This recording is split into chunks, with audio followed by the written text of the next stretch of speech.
students, welcome to Bhairia Model School PNAD Maripur Secondary Wing. I hope you all are fine.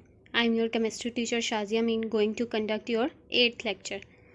So students, the topics of today are covalent bond and its types, characteristics of covalent bond. As you know, we started chapter number 5, chemical bonding. So these are the topics we are going to study today. So what are our learning objectives? To define covalent bond and its types, to understand characteristics of covalent compounds. As you know that we studied in our previous topic the ionic bond, one of the type of a chemical bond in which the bond is formed by the complete transfer of electrons.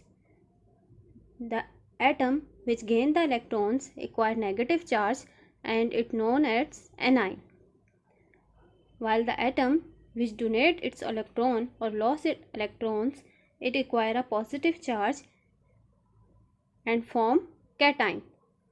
So we studied the formation of ionic bond between sodium and chlorine. Sodium has 7 electrons in its valence shell. It requires 1 more electron to complete its octet. Similarly, sodium have 1 electron in its valence shell and it completes its octet after the loss of electron. So sodium lost its electron and chlorine gain 1 electron and complete its octet. So today we are going to study another type of chemical bond, that is the covalent bond. So what is a covalent bond? A covalent bond is formed by the mutual or equal sharing of one or more pair of electrons between two atoms. Ionic bond is the complete transfer of electrons between the two atoms, but in covalent bond there is not a complete transfer of electron, there is a sharing of electron, that is called mutual sharing, कि दोनों atoms जो हैं वो अपने electrons equally share करते हैं और bond बनाते हैं, that is called as covalent bond. So covalent bond कब बनता है? When the difference between the electronegativities of two atoms is too small for an electron transfer to occur to form ions. जब दो atoms की electronegativity का difference इतना कम होता है कि इलेक्ट्रॉन ट्रांसफ़र नहीं हो सकता, ठीक है, और आयंस नहीं बन सकते, सो क्या करते हैं दोनों एटम्स? वो इलेक्ट्रॉन्स शेयर कर लेते हैं, ठीक है, बिकॉज एक एटम दूसरे एटम के इलेक्ट्रॉन्स को कब जो है वो कम्प्लीटली अपने वैलेंस शेल में ट्रांसफ़र करता है? जब एक की इलेक्ट्रोनेगेटिविटी बहुत ज़्यादा हो और दूसरे की इलेक्ट्रोनेगेटिविटी बहुत कम हो. We studied about the electronegativity, that it is the ability of transfer of an electron or ability to attract a shared pair of electron towards itself. तो जिसकी इलेक्ट्रोनेगेटिविटी ज़्यादा होती है वो दूसरे के इलेक्ट्रॉन्स को अपने ऑर्बिट में खींच लेता है, ठीक है. लेकिन अगर दो एटम्स की इलेक्ट्रोनेगेटिविटीज़ का डिफरेंस इतना ज़्यादा नहीं है, अगर एक जो है वो अट्रैक्ट कर रहा है और दूसरा भी उतनी ही फोर्स के साथ अट्रैक्ट कर रहा है, तो इलेक्ट्रॉन्स जो हैं वो ट्रांसफ़र नहीं होते, बल्कि फिर दोनों क्या कर लेते हैं?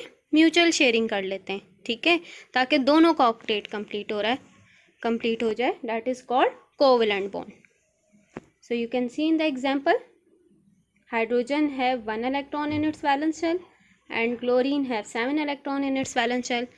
तो दोनों को एक एक इलेक्ट्रॉन चाहिए अपना स्टेबल होने के लिए, और दोनों की ही इलेक्ट्रोनेगेटिविटी इतनी ज़्यादा होती है, यानी डिफरेंस इतना नहीं है. क्लोरीन अगर फोर्सफुली अट्रैक्ट कर रहा है हाइड्रोजन को, तो हाइड्रोजन भी फोर्सफुली अट्रैक्ट कर रहा है, वो अपना इलेक्ट्रॉन उसको ले जाने नहीं दे रहा, ठीक है. सो कंप्लीट ट्रांसफ़र नहीं होगी, बल्कि दोनों क्या करेंगे? एक इलेक्ट्रॉन क्लोरीन भी अपना शेयर कर लेगा और एक अपना इलेक्ट्रॉन हाइड्रोजन भी शेयर कर लेगा और दोनों का काम हो जाएगा, ठीक है. हाइड्रोजन का डुप्लेट कंप्लीट हो जाएगा और क्लोरीन का ऑक्टेट कंप्लीट हो जाएगा.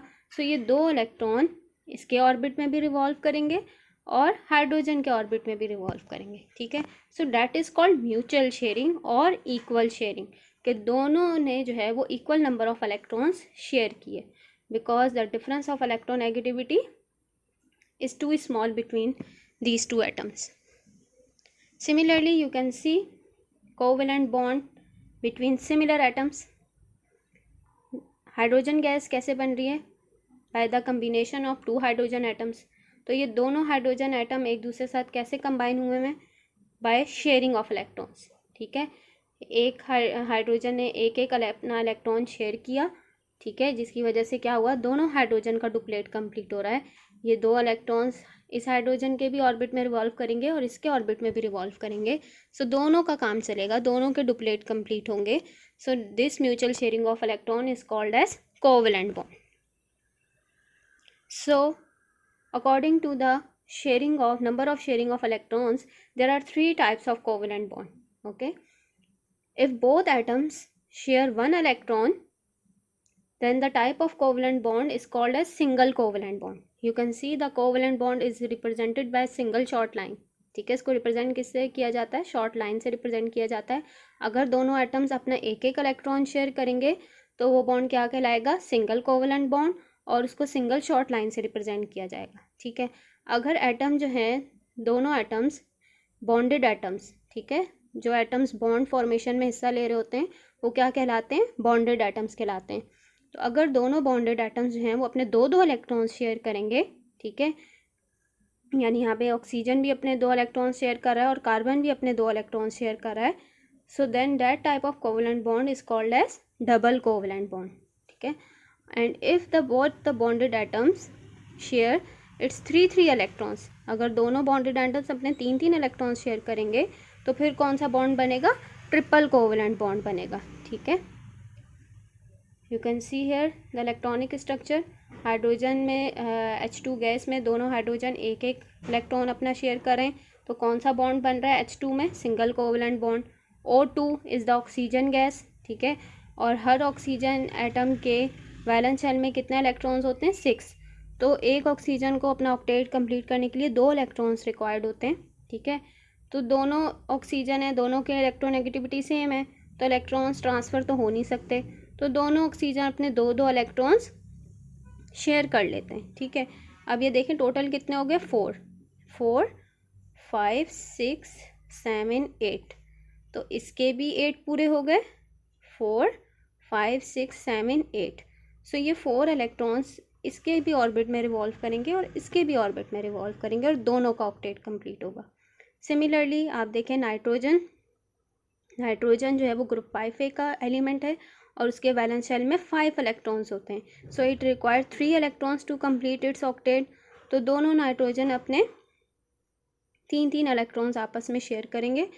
तो टोटल कितने हो गए? 6, 7, 8, 6, 7, 8. तो कौन सा बॉन्ड बन रहा है? नाइट्रोजन गैस N2 गैस के दरमियान कौन सा बॉन्ड बन रहा है? Triple covalent bond. You can see the dot and cross model.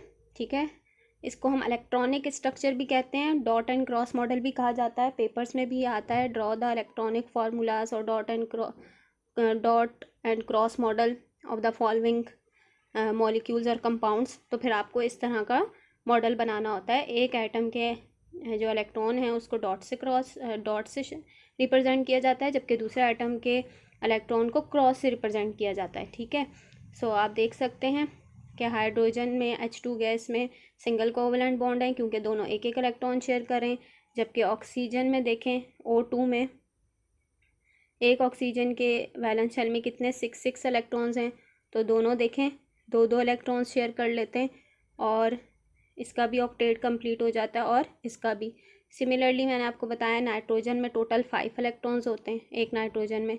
ठीक है, अब 3 मज़ीद चाहिए, तो दोनों आपस में 3 इलेक्ट्रॉन्स. इक्वल शेयरिंग मीन्स जितने इलेक्ट्रॉन्स ये शेयर करेगा उतने ही इलेक्ट्रॉन्स ये भी शेयर करेगा. ठीक है, जैसे अगर आप लोगों ने पार्टी करनी है क्लास में तो आप लोग क्या करते हो? पैसों की इक्वल डिस्ट्रीब्यूशन करते हो कि हर बच्चा इक्वली जो है वो पैसे जो है वो शेयर करता है और फिर जाके आप लोगों की पार्टी होती है. ऐसा नहीं होता कि कोई बच्चा कम दे रहा है, कोई ज़्यादा दे रहा है. So that is called as mutual sharing. So दोनों तीन इलेक्ट्रॉन्स शेयर करते हैं और क्या बनाते हैं? Triple covalent bond. Similarly you can see in the formation of carbon dioxide gas. ठीक है, carbon dioxide gas which is made up of 1 carbon atom and 2 oxygen atom. So एक कार्बन के वैलेंस शेल में कितने electrons होते हैं? 4, because carbon belonging to group 4 है element. सो इसके वैलेंस शेल में 4 इलेक्ट्रॉन्स हैं. It requires how many electrons to complete its octet? 4. Okay. So ना 4 इसको कोई देता है, ना ये अपने 4 किसी को देता है. सो ये हमेशा कैसे बॉन्ड बनाता है? कोवेलेंट बॉन्ड बनाता है by the sharing of electrons. So यहाँ पे आप देखें 2 ऑक्सीजन है. कार्बन डाइऑक्साइड में कितने ऑक्सीजन है? 2 ऑक्सीजन एटम्स हैं. सो हर ऑक्सीजन एटम के वैलेंस शेल में कितने? 6. सो कार्बन 2 इलेक्ट्रॉन्स इस ऑक्सीजन के साथ शेयर करेगा और 2 इलेक्ट्रॉन्स इस वाले ऑक्सीजन के साथ शेयर करेगा और क्या बना लेगा? Double covalent bond. ठीक है, ये देखें 2 इलेक्ट्रॉन इसने इस ऑक्सीजन के साथ शेयर किए. सो 2 + 2 कितने हो गए? 4. सिमिलरली 2 इलेक्ट्रॉन इसने इस ऑक्सीजन के साथ शेयर किए. 2 + 2 = 4. तो इसके टोटल कितने हो गए? 8. ठीक है, इस ऑक्सीजन का भी ऑक्टेट कंप्लीट हो गया, इस ऑक्सीजन का भी ऑक्टेट कंप्लीट हो गया. तीनों स्टेबल हो गए. That is the mutual sharing. ठीक है. सो कार्बन ने एक तरफ से इस ऑक्सीजन के साथ डबल बॉन्ड बनाया हुआ है और दूसरी तरफ से इसने सेकंड ऑक्सीजन के साथ डबल बॉन्ड बनाया हुआ है, and that is called double covalent bond by the sharing of 2 electrons. Similarly, you can see the formation of ethine is a gas, organic compound है, which is made up of 2 carbon and 2 hydrogen atoms, C2H2. 2 carbon है और 2 ही hydrogen है. ठीक है. We know that carbon have 4 electrons in its valence shell, but एक hydrogen एक ही electron share कर सकता है क्योंकि उसके वैलेंस शेल में एक ही इलेक्ट्रॉन है. तो एक कार्बन एक हाइड्रोजन के साथ अपना एक इलेक्ट्रॉन शेयर कर लेता है, दूसरा कार्बन दूसरे हाइड्रोजन के साथ एक इलेक्ट्रॉन शेयर कर लेता है. ठीक है, बट अभी भी हाइड्रोजन का तो डुप्लेट कंप्लीट हो गया, बट कार्बन की वैलेंसी अभी भी सेटिस्फाई नहीं हुई. आप देखें 3 4 5 3 4 5. तो क्या करते हैं फिर, अपने आपको स्टेबल करने के लिए, ऑक्टेट कंप्लीट करने के लिए, ये दोनों कार्बन आपस में रिमेनिंग 3 इलेक्ट्रॉन्स, एक इलेक्ट्रॉन, टोटल 4 होते हैं, एक इलेक्ट्रॉन तो दोनों ने हाइड्रोजन के साथ शेयर कर लिया, तो दोनों के पास 3 रह गए. तो अब ये तीनों इलेक्ट्रॉन्स आपस में शेयर कर लेंगे और कौन सा बॉन्ड बना लेंगे? Triple covalent bond, which is formed by the sharing of 3 electrons. ठीक है, तो आपस में जो कार्बन के दरमियान बॉन्ड बना हुआ है ये ट्रिपल कोवेलेंट बॉन्ड है, जबकि हाइड्रोजन के साथ जो इन्होंने कोवेलेंट बॉन्ड बनाया है that is the single covalent bond. Similarly formation of water. ठीक है, water is made up of 2 hydrogen and 1 oxygen atom. Okay. So oxygen की इलेक्ट्रोनेगेटिविटी ज़्यादा है हाइड्रोजन के मुकाबले में. So oxygen have 6 electrons. तो एक इलेक्ट्रॉन इसने यहाँ से हाइड्रोजन के साथ शेयर किया हुआ है, एक इलेक्ट्रॉन इसने इस हाइड्रोजन के साथ शेयर किया हुआ है. ठीक है. सो 1 2 3 4 5 6 7 8. ओके. तो 6 इलेक्ट्रॉन इसके पास ऑलरेडी थे. 8 ऑक्टेट कंप्लीट करने के लिए एक इलेक्ट्रॉन इसने इस हाइड्रोजन के साथ शेयर किया, एक इलेक्ट्रॉन इसने इस हाइड्रोजन के साथ शेयर किया. तो टोटल इसके पास कितने हो गए? 8 इलेक्ट्रॉन्स. ठीक है, ऑक्सीजन का भी ऑक्टेट कंप्लीट हो गया और हाइड्रोजन का डुप्लेट कंप्लीट हो गया. ठीक है, you can see here in this way. So water molecule में भी कौन सा बॉन्ड मौजूद है?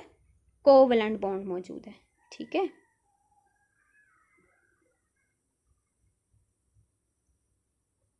So what are the general properties of covalent bond or covalent compounds? Covalent compounds usually have low melting points. ठीक है, इनका melting point और boiling point क्या होता है? low होता है, with exception of silica and diamond. Silica and diamond बहुत हार्ड सब्सटेंस होते हैं, इनका मेल्टिंग और बॉइलिंग पॉइंट बहुत ज़्यादा होता है.